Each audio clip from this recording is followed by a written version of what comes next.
लोकसभा चुनाव भी नजदीक है और लगातार भाजपा का कुनबा बढ़ रहा है। आज की अगर बात करें तो आरजेडी और जेएमएम जैसे लोगों के नेता हैं वो ज्वाइन किए, क्या कहेंगे इस पर? देखिए, जो गठबंधन सरकार से लोगों का मोह भंग हो चुका है और उन्होंने देखा है कि भाई जो गठबंधन की जो सरकार है कांग्रेस, जेएमएम और आरजेडी के नेतृत्व में, यह पूरी तरह से झारखंड और झारखंडियों को लूटने में लगी है। जो अभी वर्तमान की सरकार है वे पार्ट 2 है, खुद कहने में संकोच नहीं करती है। तो कुल मिलाकर के जो भी झारखंडी व्यक्ति है जिसको लगता है कि झारखंड के हित के लिए हमें कुछ करना चाहिए, तो कभी भी झारखंड मुक्ति मोर्चा कांग्रेस और आरजेडी में रह करके अपने आप को संतुष्ट नहीं महसूस करेगा। और इसी सब चीज़ों को देखते हुए नरेंद्र भाई मोदी जी के नेतृत्व में जो देश का विकास आज गति पकड़ा है और जिस तरह से विकसित भारत की संकल्प की यात्रा बनेंगे, लेकिन मैं उनके लिए कहूँगा कि आपके लिए लूटने के 17-18 दिन कम हो गए। इसके लिए हमको अफसोस है कि भाई आपको उसमें हिस्सेदारी नहीं मिल रही है। ये झारखंड के लिए दुर्भाग्य है, झारखंडियों के लिए दुर्भाग्य है कि भाई एक राज्य सरकार जो एक्सीडेंटल आई थी, एक गठबंधन की सरकार को 5 साल का जनादेश मिला था, 4 साल में उसने भ्रष्टाचार के संगीन आरोपों के कारण जनादेश को खोया। नई सरकार बनी, नई सरकार इसी उधेड़-बुन में कि कब मंत्रिमंडल का विस्तार करेंगे, उन्होंने एक लंबा समय निकाल दिया। यह झारखंड की सेवा के लिए यह कोई चिंतन का उनका कार्य नहीं चल रहा था। ये चल रहा था कि भाई किस विभाग से कौन मंत्री, किस पार्टी का कितना झारखंड के जनता का गाड़ी कमाई लूटेगा और उसका कितना हिस्सा सोनिया जी के राज दरबार में जाएगा, कितना हेमंत सोरेन के राज दरबार में जाएगा, इसका चिंता करते करते उन्होंने 1 महीने निकाल दिया है। कल जो भी शपथ, मेरी शुभकामनाएं उनके साथ रहेगी, लेकिन उम्मीद बहुत कम है कि वो झारखंड और झारखंडियों के हित के लिए काम करेंगे। सर, एक बड़ा सवाल है जी। देखिए, बंगाल में तो अराजकता का पराकाष्ठा है। केरल के बाद बंगाल ऐसा स्टेट है जहां पे महिला मुख्यमंत्री रहने के बाद भी महिला अत्याचार, वो भी राजनीतिक संरक्षण से और कहें तो गवर्नमेंट के संरक्षण से, जिसके मुखिया ममता बनर्जी जी हैं, लगातार टारगेट करके महिलाओं के इज्जत आबरू के साथ उसका खिलवाड़ करता है। और जिस तरह का संदेश खेली का जो घटना है और जो वहाँ से जो स्टोरीज निकल के आ रही है, कई दिनों से हम लोगों ने भी देखा है, पहले भी हम लोगों ने इस विषय को उठाया था, लेकिन देश की नज़र उस तरह नहीं गया था। इतना गुलामी में भी जैसा शोषण नहीं था, उस तरह से टीएमसी के गुंडे अपने जो है महिलाओं के साथ, विशेषकर भारतीय जनता पार्टी करने वाले वर्कर्स के महिलाओं के साथ जो कर रही थी, उसमें शाहजहां करके एक लीडर है जिसने ईडी के टीम पर भी जो है हमला किया था, वो भागे फिर रहे हैं और पूरी तरह से ममता बनर्जी का उस पर बर्दाश्त प्राप्त है। और कहीं से भी टीएमसी या फिर कांग्रेस या फिर कोई भी विपक्षी पार्टियां जो इतना दम्भ भरती है कि भाई हम नारी सुरक्षा के लिए और बेटियों की सुरक्षा के लिए और लॉ एंड ऑर्डर के लिए हम अपने आप को हमेशा आगे रखते हैं, आज उनकी जबान सीली हुई है, कोई एक शब्द नहीं कह रहा है। झारखंड में भी उसी गठबंधन की सरकारें चल रही है।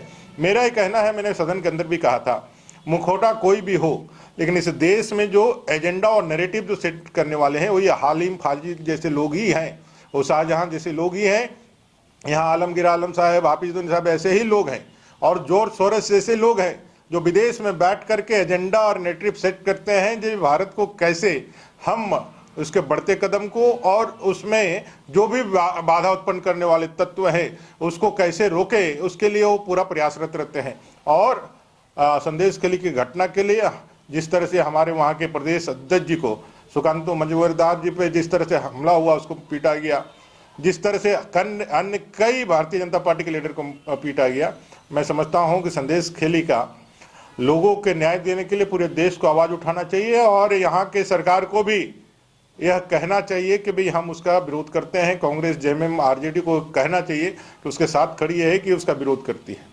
रांची में मैंने ये विषय उस दिन भी कहा था सदन के अंदर, जे आप अपने करनी के जिम्मेवार आप खुद होते हैं, उससे किसी समुदाय को जोड़ करके, मैंने कहा था आप आदिवासी हो सकते हैं लेकिन समस्त आदिवासियों के लीडर कैसे हो सकते हैं? आपने गलतियां की, आपने गड़बड़ियां की, उसको समुदाय से जोड़ करके कैसे देख सकते हैं? आप यहाँ पर खड़े होकर के आप कहते हैं कि भाई हमको फंसाया जा रहा है। आपके बेटे, आप जब बड़े घर में रहते हैं, चलते हैं, तो जो हमारा चंदन क्यारी का मुल्लूडी में रहने वाला या फिर सीगदाहेड़ी में रहने वाला जो हमारा आदिवासी परिवार है, उसको उससे क्या फायदा होता है? तो आप जो कहते हैं कि भाई मेरे ऊपर जो किया गया है वो पूरे समुदाय पे किया गया प्रहार है, तो ये तो सरासर गलत है। क्योंकि चोरी आपने की थी, समुदाय ने तो आपको अपना चुन करके आपको मुख्यमंत्री बना दिया था, लेकिन मुख्यमंत्री बनाने के बाद ये थोड़ी कहा था कि भाई आप हमारे ही हक को अधिकार को लूट लीजिए, हमारे जमीन को बेच दीजिए, हमारे बालू को बेच दीजिए, हमारे पहाड़ों को बेच दीजिए, हमारे जंगल की कटाई कर दीजिए। इसका कोई आदिवासी परिवार या आदिवासी समुदाय का कोई युवा ने कोई आपको लाइसेंस दिया था क्या जब वोट दे रहा था? तो जब आप पकड़े गए हैं तो उसको पूरे समुदाय से जुड़ करके, पूरे आदिवासी माने कि अस्मिता की बात करके और पूरे झारखंड को, ये झारखंडियों की बदनामी है। झारखंड झुकेगा नहीं। कौन होते हैं आप झारखंड के? आप हैं क्या? आप भ्रष्टाचार के आरोप में जेल गए हैं, उनको तो माफी मांगना चाहिए। भारतीय जनता पार्टी इसके विरोध करती है। एक चोर के साथ झारखंड का नाम का इस्तेमाल करना। झारखंड जाना जाता है धरती आबा बिरसा मुंडा जी के लिए, सिद्धू कान्हू, फूलो झानो, चांद भैरव, वीर बुद्धू भगत, उनके शहादत के लिए जाना जाता है। जो उस समय जब अंग्रेजों की गोलियां होती थी, उनके पास तीर कमान होता था, फिर भी उन्होंने अपने बलिदान को आगे समझा, कभी उनके सामने झुकने का काम नहीं किया। अन्याय अत्याचार के खिलाफ लड़ने के लिए उनको जाना जाता है। और आप चोरी करके और उसके साथ झारखंड के उन अमर शहीदों को बदनाम करने का काम कर रहे हैं, ये सरासर गलत है। और मुझे लगता है कि आपको इससे जेएमएम को जवाब देना चाहिए कि भाई आज झारखंड झुकेगा नहीं, मतलब आप एक चोर को उसके साथ जोड़ करके झारखंड को बदनाम करने का, झारखंड के इतने लोगों के मान सम्मान, इतने लोगों के बलिदानों के साथ जो आप इस तरह का जो काम कर रहे हैं, उनको अपमानित करने का काम कर रहे हैं। झारखंड मुक्ति मोर्चा को माफी मांगना चाहिए, मेरा ये कहना है इस विषय को लेकर। सर, किसान आंदोलन को लेकर क्या कहेंगे? देखते हुए क्या कहेंगे? इस समझ का फर्क है। आबू धाबी में लोग जानते हैं कि वो अपना देश है और उस देश में वही वहाँ पे सत्ता में भी रहेंगे और वो अपने देश के लिए नागरिक के रूप में जो भी उसके विकास के लिए काम करना वो करेंगे। उन्होंने सम्मान के साथ जो लोग भारत के वहाँ रहते हैं उनके आस्था के साथ सम्मान करते हुए उनको जो है मंदिर बनाने का प्रस्ताव दिया। और प्रधानमंत्री जी ने कहा भी था, देखिए आज वहाँ पे मंदिर बना है। कतर में भी जो एक बहुत हार्ड मुस्लिम देश कहा जाता है, वहाँ पे भी मंदिर बन रहा है।